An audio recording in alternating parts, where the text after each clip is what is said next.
Allahumma salli ala Sayyidina Muhammad.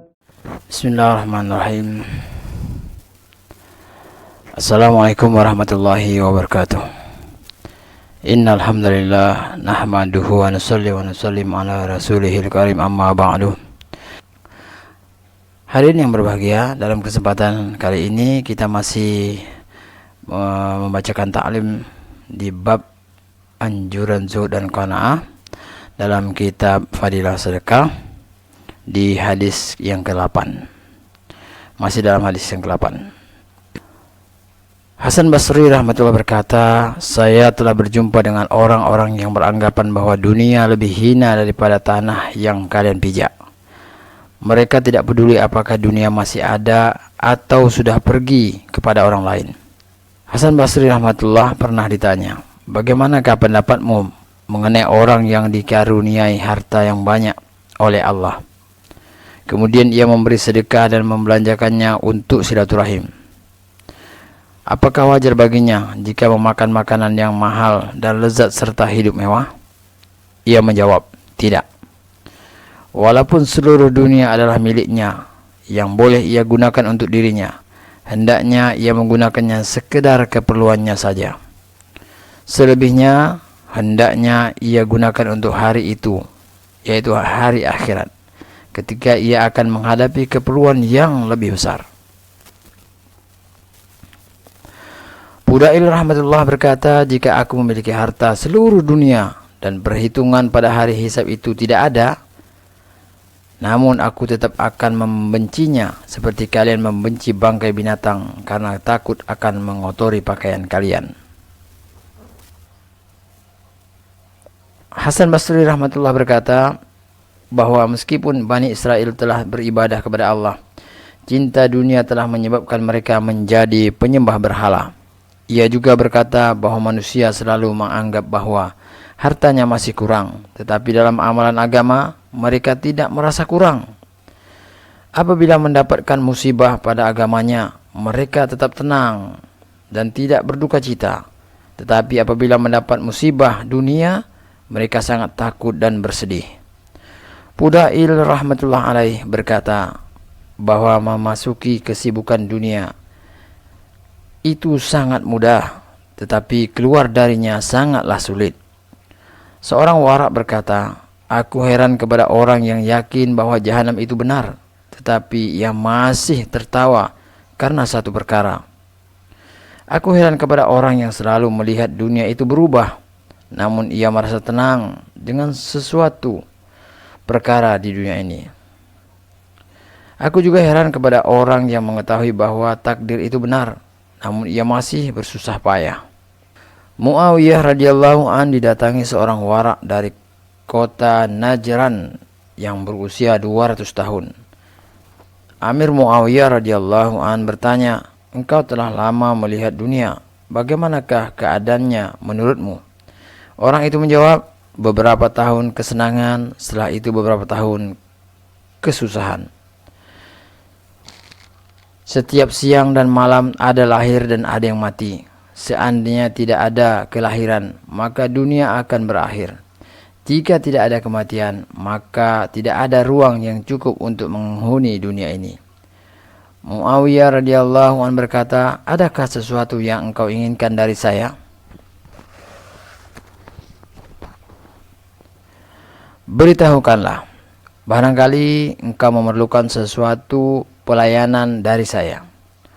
Orang warak itu berkata, kembalikanlah umur saya yang telah lalu.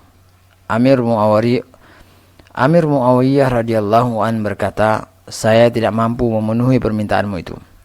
Orang warak itu berkata, kalau begitu saya tidak meminta apapun kepadamu.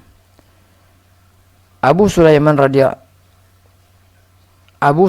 rahmatullah alaih berkata bahwa orang yang dapat selamat dari pengaruh hawa nafsu di dunia hanyalah orang yang hatinya selalu sibuk dengan perkara akhirat.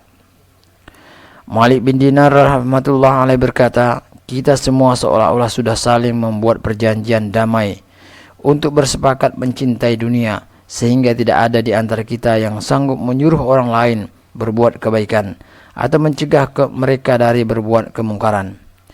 Tidak mungkin Allah akan membiarkan kita selalu dalam keadaan seperti ini, yakni tidak diketahui kapan turunnya azab yang pasti akan turun pada suatu saat nanti.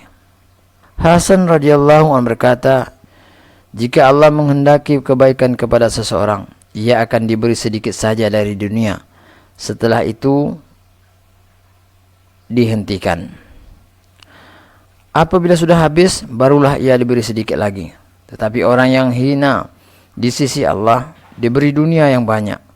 Seorang yang wara biasa berkata kepada Allah, wahai Zat yang Maha Suci, yang menghalangi langit agar tidak jatuh ke bumi, halangilah dunia agar tidak datang kepadaku.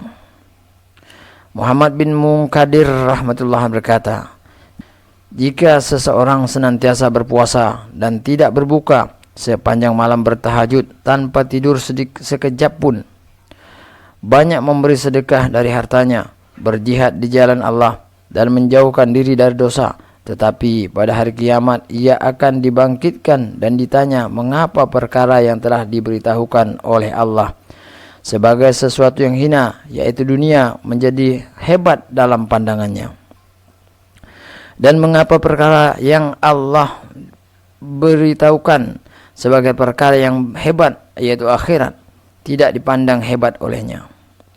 Bayangkanlah apa yang akan terjadi pada diri kita yang selalu menganggap dunia ini hebat, dan kita serta sering melakukan dosa. Abdullah bin Mubarak rahmatullah berkata, cinta dunia dan dosa membuat hati manusia menjadi liar, sehingga nasihat kebaikan tidak berkesan di dalam hati mereka.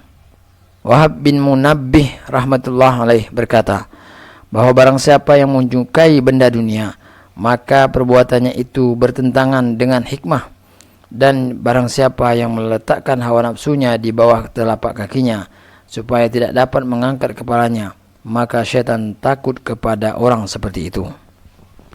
Imam Syafi'i rahmatullah menasihati salah seorang saudara seagama. Dunia adalah lumpur sehingga kaki mudah tergelincir. Dunia adalah rumah kehinaan. Puncak kemajuannya adalah kebinasaan para penghuninya yang harus pergi ke kubur seorang diri. Perjumpaannya berakhir dengan perpisahan. Kelapangannya dikembalikan kepada kesempitan. Kelebihannya mendatangkan kesusahan, dan kekurangannya mendatangkan kemudahan.